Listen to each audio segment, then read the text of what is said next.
Sebenarnya lebih bagus mana, lebih baik mana antara cuci tangan, memakai sabun, sama hand sanitizer. Dan ketika sembuh, masih ada kemungkinan berulang?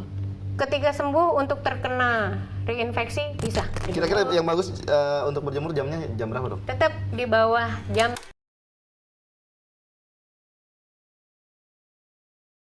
Salam sehat semuanya, saya dengan Dr. Rizky dari Asuransi Tugu Kresna Pratama. Di sini kita mau bahas terkait COVID-19 yang saat ini lagi menyebar di seluruh Indonesia. Kita harap segera berhenti. Nah, saya ditemani oleh Dr. Astrid. Ya, halo, saya Dr. Astrid Indah Prameswari, spesialis paru. Kalau kita bicara COVID-19 ini virus yang luar biasa nih menurut saya. Karena sebelumnya kita juga sempat ada SARS, flu burung juga H5N1. Tapi nggak se-booming ini gitu. Apa yang ada di pikiran dokter nih terkait COVID-19?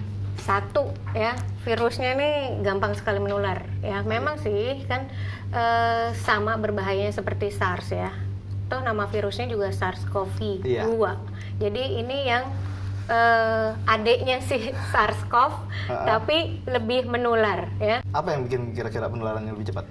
Ya tentu saja baik dropletnya tentu ya gitu. Nah itu kan karena droplet itu berupa kontak, itu yang membuat penyebarannya sangat cepat. Penularannya mudah ya, tapi untuk mendeteksinya susah.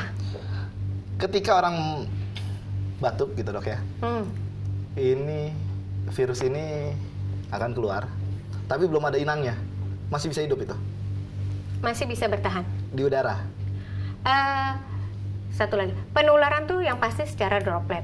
Kalau dianggap sebagai penularan udara bisa, tapi dengan karena dia menempel, si virus ini menempel di dropletnya atau medianya ya. Ada inangnya. Iya, jadi itu sebabnya kenapa harus ada social distancing kan, jaga jarak lah 1-2 meter. Nah, begitu dia batuk, itu dia hanya menyebar di udara sekitar. Itu enggak yang langsung dia batuk bertebaran kemana-mana, enggak.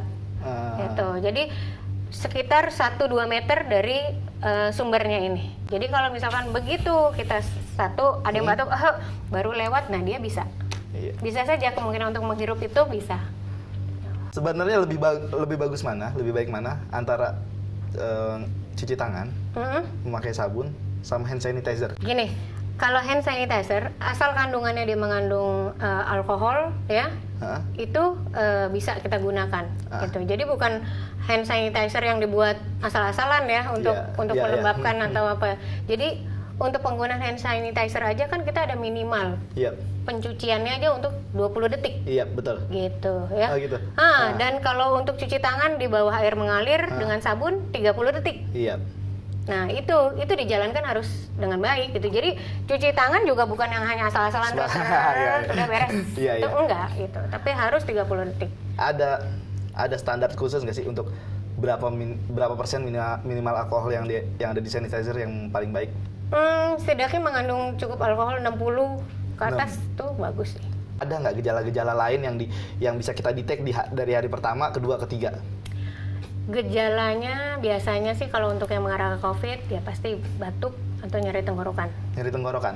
Atau kadang pilek juga bisa dengan berkurangnya daya penciuman, ya itu juga bisa. Gitu. Untuk sesak? Untuk sesak biasanya kalau sudah mulai berlanjut ada batuk jadi sesak itu bisa. Diikutin sesak. Iya. Artinya yang paling mendasar banget adalah batuk kering ya? Ya batuk aja. Batuk aja. Karena nggak tentu juga. Ada yang memang kecenderungan memang lebih banyak batuk kering. Tapi ternyata kalau dia sifatnya batuk kering tapi terus ditunggangi dengan penyakit yang lain, kadang-kadang batuknya berubah jadi batuk berdahak, itu bisa. Oh gitu. Jadi artinya batuk yang berulang-ulang kemudian disertai sama flu ya? Flu. Cuma ya memang balik lagi ke kesadaran diri kita masing-masing. Begitu kita punya penyakit, batuk atau nyeri tenggorokan atau pilek, Anda beresiko untuk menularkan orang-orang di sekitar Anda. Itu. Jadi paling tetap kan anjurannya Anda sakit, Anda pakai masker atau Anda berdiam diri di rumah. Bahkan tempo hari saya pernah ngeliat nih dok, ada memang orang yang udah protek banget, udah protek dirinya dia pakai masker, dia punya hand sanitizer yang kadar alkoholnya di atas 60%. Artinya dia cukup hygiene lah gitu.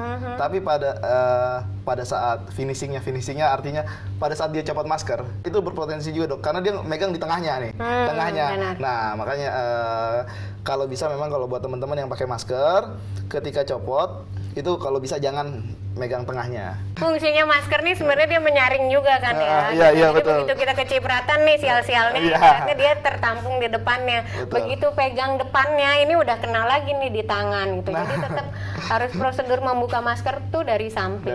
Dari talinya dulu udah terus dibuang ya. Cuci tangan, balik lagi. Yang celakanya gini dok, budaya kita masyarakat Indonesia nih sejauh ini mereka itu nggak mau berobat kalau belum parah. Nah itu jadi menurut saya itu yang sedikit agak membuat penyebarannya semakin meningkat dok ya. Apalagi kalau misalkan dalam lingkungan sudah ada yang menderita COVID ya, atau sebagai suspek COVID. Nah kalau seperti itu gini dokter sendiri dalam menangani pasien-pasien COVID ini itu gimana? Karena dokter juga harus memprotek diri sendiri kan? Benar. Itu kira-kira gimana? Dan lingkungan keluarga seperti apa gitu? Jadi kalau saya satu ya, kalau saat menangani pasien yang pasti adalah APD-nya harus lengkap. Ya, itu alat perang saya ini. Selain APD, ya saya juga harus menjaga stamina saya dengan baik. Pasti itu minum vitamin dan saya paksakan untuk tidur. Ya saya usahakan itu. Jadi begitu nyampe pun saya setelah bersihkan diri, mandi aja bisa berkali-kali jadinya ya. Saya langsung tidur karena stamina saya harus kuat, stamina saya harus bagus. Itu. Yang WFH dari rumah itu jangan dibuat begadang. Jangan dibuat begadang gitu. Anda harus menjaga stamina Anda agar tetap bagus ya, istirahatnya cukup ya, tidurlah 8 jam gitu. Selalu itu kan anjurannya gitu. Jadi kalau ngomongin vitamin dok, itu sebenarnya vitaminnya yang bagus untuk menangkal ini karena ini kan belum ada obatnya ya. Belum ada obatnya dan belum ada vaksinnya. Kira-kira vitamin yang bagus untuk menangkal ini tuh? Ya biasanya balik lagi sih untuk yang meningkatkan daya tahan tubuh ya, terutama vitamin C, vitamin D, D3 atau vitamin E. Itu juga bisa kan, dia sifatnya antioksidan. Kira-kira yang bagus untuk berjemur jamnya jam berapa dok? Tetap di bawah jam 9 jam 10. Di bawah jam 9 jam 10. Kalau di atas dari situ matang nanti ya. Bisa menyebabkan ke arah cancer malah nanti. Jadi memang untuk vitamin memang yang saat ini dianjurkan karena COVID-19 ini belum ada obat yang spesifiknya dan belum ada vaksinnya juga. Memang vitamin C, vitamin D, atau vitamin E tadi yang dikatakan dokter Astri, atau mungkin bisa juga untuk berjemur ya dok ya? Iya, untuk berjemur sendiri itu kan dia untuk menangkap vitamin D-nya sebenarnya. Oke dok, lanjut terkait COVID ini, menurut dokter prediksinya kira-kira kapan bisa berakhir dok? Aduh, kalau tidak kita putuskan penularan tentunya susah ya. Nah, karena yaitu ibaratnya saya terkena COVID nih sekarang ya, itu bisa bertahan di saya ya lebih kurang misalkan 30 hari ya. 30 hari saya di hari ke-30 mungkin, atau daya penularannya sih biasanya udah enggak ya. Cuma ada yang tertular dari saya baru menimbulkan gejala 2 minggu kemudian atau 1 minggu kemudian. Nah sama tuh nanti dia juga begitu, bertahan bisa sampai 30 hari atau 15 hari dia menularkan lagi orang lain. Jadi kalau itu daya penularannya tidak kita putuskan, ya itu akan terus berputar terus. Jadi kalau untuk soal prediksi sulit sekali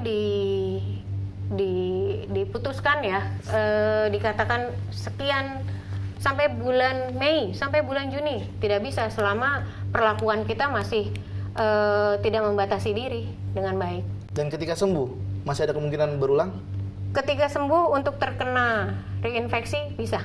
Bisa. Dan kira-kira impact-nya untuk infeksi yang kedua, paparan yang kedua, itu lebih Jauh lebih menyeramkan. Sampai saat ini sih belum ada datanya ya, lebih berat atau tidak, tapi ya bayangkan aja, Anda sebulan sakit, kemudian sebulan lagi sakit.